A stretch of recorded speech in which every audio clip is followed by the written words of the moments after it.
Hello बच्चों, let's read the question. How the quantity of organic waste in a water body is related to BOD and DO. तो question हमसे पूछ रहा है कि जो वाटर बॉडी में ऑर्गेनिक वेस्ट होता है वो कैसे रिलेटेड है बीओडी और डीओ से। तो की कंसेप्ट यहाँ क्या है,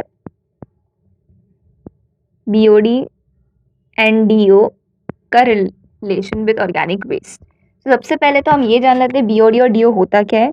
सो डीओ का फुल फॉर्म है डिसॉल्व्ड ऑक्सीजन, मतलब उस वाटर बॉडी में कितना ऑक्सीजन है जो डिसॉल्व्ड है।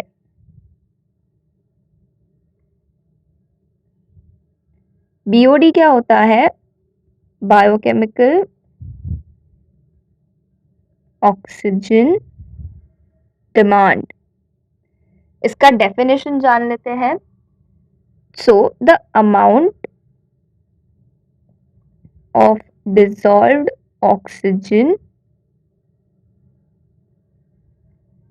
used by aerobic microorganisms to decompose organic matter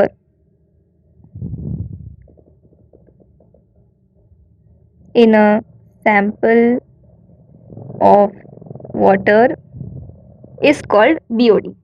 सो इसे इजी वे में समझते हैं कि एक वाटर बॉडी है, उसमें एरोबिक माइक्रो ऑर्गेनिजम्स रहते हैं और ऑर्गेनिक मैटर हमने उसमें डाला हुआ है।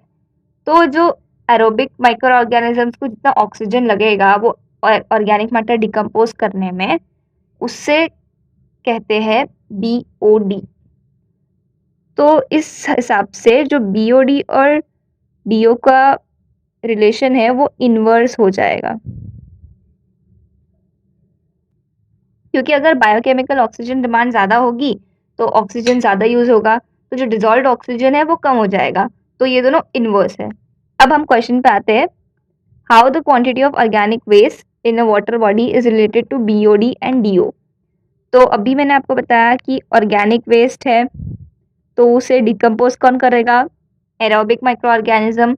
डिकम्पोज करने के लिए क्या लगेगा, ऑक्सीजन लगेगा।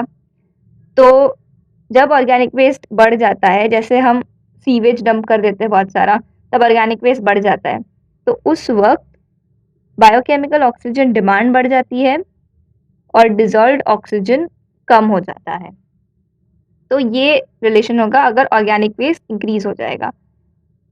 इस वजह से क्या होता है कि अब डिसॉल्व्ड ऑक्सीजन जो है वो डिक्रीज हो गया है उस वाटर बॉडी में। तो जो बाकी के एनिमल्स है, जो एक्वेटिक लाइफ है वहाँ की, उनको ऑक्सीजन नहीं मिल पाता है, तो उस वजह से वो मर जाती हैं। तो इसीलिए हमें सीवेज नहीं डंप करना चाहिए वाटर्स में। इसलिए हम सेकेंडरी ट्रीटमेंट करते हैं सीवेज ट्रीटमेंट के वक्त, ताकि उसकी बीओडी कम हो जाए, ताकि जब हम उसे पानी में छोड़े तो वो एक्वेटिक लाइफ को हार्म ना करे।